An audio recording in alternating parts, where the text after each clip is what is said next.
1969 সালের 20 জুলাই এই দিনে অ্যাপোলো 11 প্রথমবারের মতো চাঁদে পদার্পণ করে।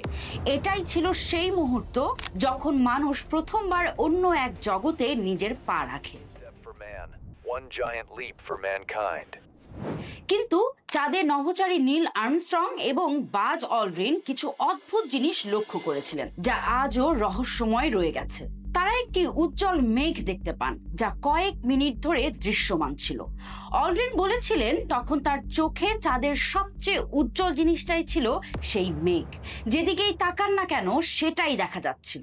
বিজ্ঞানীরা পুরোপুরি বিভ্রান্ত হয়ে যান এবং তখনই তারা বুঝতে পারেন এতদিন ধরে যেভাবে চাঁদকে পুরোপুরি মৃত বলে মনে করা হচ্ছিল সেটা হয়তো পুরোপুরি সত্য নয়। তার অনেক রহস্য আজও অজানা রয়ে গেছে, বিশেষ করে চাঁদের অন্ধকার দিক। এমন আরো ভিডিও পেতে পেজটি ফলো করতে ভুলবেন না। এই চলে যাচ্ছে।